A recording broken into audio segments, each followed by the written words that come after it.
Guys, balik sama gue, Anton Nenggolan, dan kali ini gue mau bahas Galaxy A 5G yang paling menarik, yaitu Galaxy A22 5G.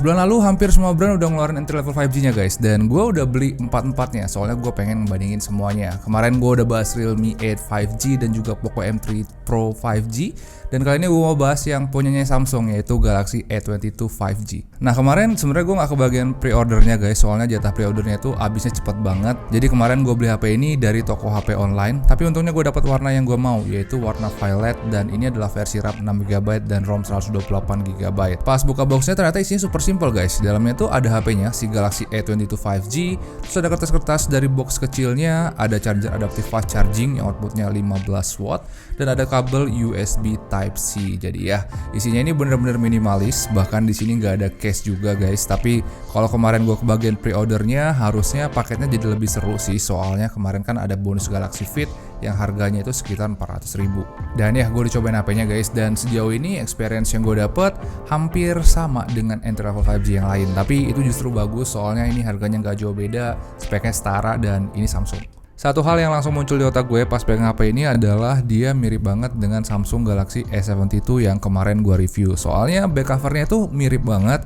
mereka sama-sama pakai warna ungu pastel, terus juga back covernya sama-sama flat, nggak ada lekukan-lekukan gitu. Dan juga finishingnya hampir sama, soalnya feel kesetnya itu sama banget. Paling bedanya di modul kamera dan juga efek dari warnanya aja. Soalnya Galaxy A22 ini pakai kamera yang bentuknya mirip dengan Galaxy A12, yaitu kamera persegi dengan 4 lubang. Back cover Galaxy A22 5G juga kelihatan lebih meriah, soalnya warna ungunya ini lebih berkilau kalau dibandingkan dengan A72, dan dari Samsungnya juga kelihatan lebih jelas. Tapi walaupun beda, menurut gue ini kerennya setara dengan Galaxy A di atasnya, terutama yang warna violet ini. Overall sih gue suka banget dengan desain dari Galaxy A22 5G ini. Oh ya, pasti pegang ternyata HP ini juga agak mirip dengan Galaxy A22 5G, soalnya ukurannya hampir sama dan bobotnya juga paling beda beberapa gram doang. Tapi pas dipegang, gue ngerasa A22 5G terasa lebih nyaman, soalnya dia lebih gampang dipegang karena frame dan back covernya ini lebih keset, jadi nggak licin gitu. Dan itu bagus, soalnya ini kan harganya lebih murah. Terus kalau dari depan, HP ini pakai style layar notch atau orang Samsung biasa sebut ini Infinity V. Dia juga punya bezel yang lumayan oke, soalnya nggak terlalu tebal dan nggak terlalu tipis. Tapi kalau dibanding yang lain, sebenarnya gue lebih prefer dia pakai Infinity O sih, soalnya yang pansol itu kelihatan lebih manis aja gitu dibandingkan dengan yang ini. Oh ya, kalau kalian nonton video gue yang kemarin, gue sempat bilang kalau gue nggak terlalu suka dengan layar Galaxy A32 5G, dan pas beli HP ini, gue nggak ada ekspektasi apa-apa, soalnya kan ini versi di bawahnya Galaxy A32 5G kan. Tapi lucunya, ternyata spek dari layar Galaxy A32 5G ini lebih seru dibandingkan dengan Galaxy A32 5G. Kalau speknya dia jajarin kayak gini, rasanya kayak layar mereka dua ini ketuker gitu. Soalnya dari semuanya, Galaxy A32 5G ini punya spek layar yang lebih tinggi dibandingkan dengan Galaxy A32 5G. Padahal ini harganya lebih murah loh. Kalau dari ukuran ini sebenarnya bedanya tipis-tipis aja ya, paling cuma beda 0,1 inch doang. Tapi dari kualitas gambar yang dikeluarin layarnya, gue ngerasa A22 5G kualitasnya fix lebih bagus sih. Soalnya ada 3 hal yang gue temuin pas bandingin dua layar ini, yaitu layar A22 5G lebih tajam, lebih smooth, dan juga warnanya lebih bagus. Jadi ya, gue rasa sih ini menarik banget, soalnya A22 5G ini harganya lebih murah. Jadi ya bisa dibilang gue cukup suka sih dengan body dan juga layar Galaxy A22 5G ini. Tapi sama kayak video entry level 5G gue yang lainnya, sebenarnya yang seru dari HP ini adalah di prosesornya. Dan mungkin kita jabarin dulu kali ya speknya seperti apa. Jadi kalau dari spesifikasi internal, HP ini cuma punya satu varian doang, yaitu RAM 6GB dan ROM 128GB.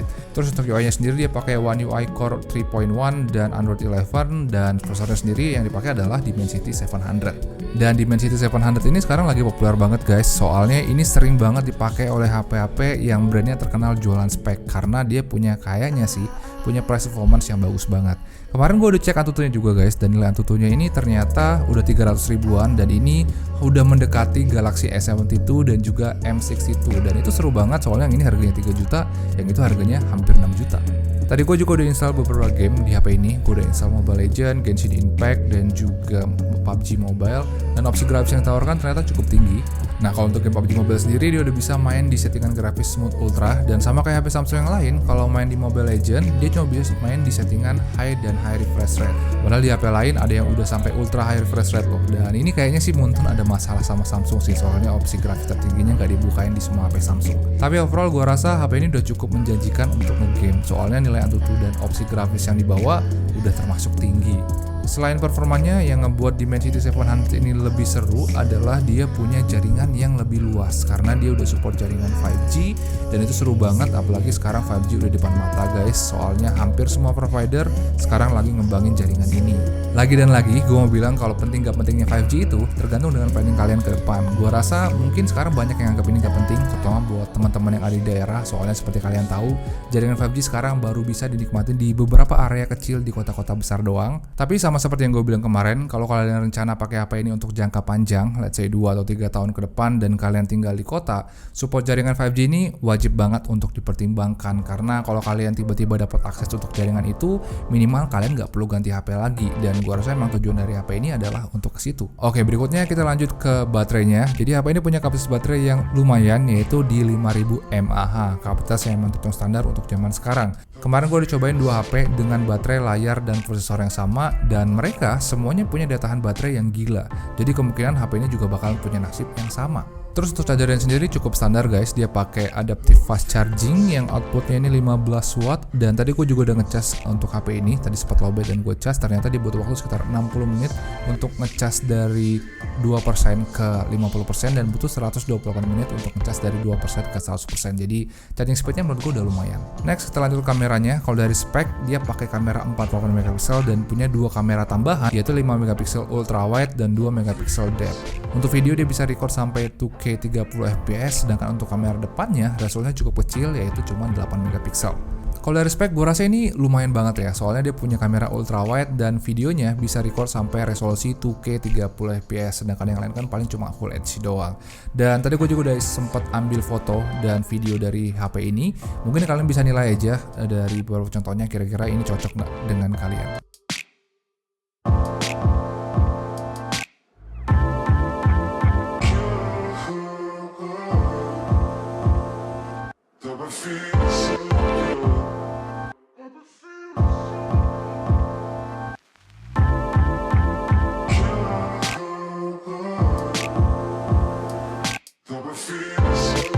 Oke guys, ini contoh perangkat menggunakan Samsung Galaxy A22 5G, resolusinya 2K 30 fps. Gua rasa ini satu-satunya HP entry level 5G yang bisa maksimalin Dimensity 700, soalnya perekaman videonya bisa sampai 2K 30 fps. Kalian bisa nilai gimana kualitasnya. Sedangkan kalau image stabilization sebenarnya ada di 2K, tapi gue nggak yakin, gue belum coba juga.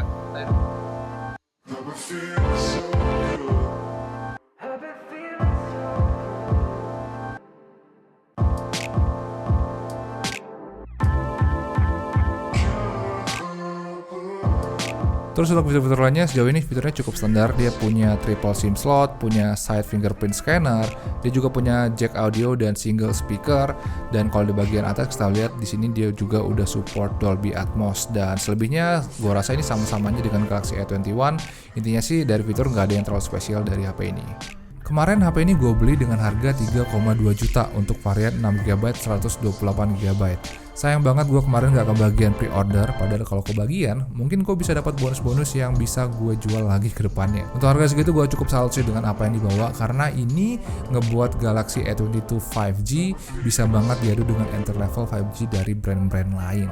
Dan ya setelah kemarin gue cukup kecewa dengan Galaxy A32 5G, ternyata gue cukup puas dengan apa yang dibawa oleh HP ini, soalnya dia punya spek yang bagus, harganya juga oke, dan desainnya juga menurut gue cakep. Dan ya, kalau kalian pengen tahu gue beli HP ini di mana, kalian bisa cek link di kolom deskripsi. Kalau kalian suka dengan video ini, pencet like dan hidupin notifikasinya biar channel ini bisa cepat-cepat sampai ke 200.000 subscribers. Makasih udah nonton guys, kita ketemu lagi di video berikutnya. Ciao.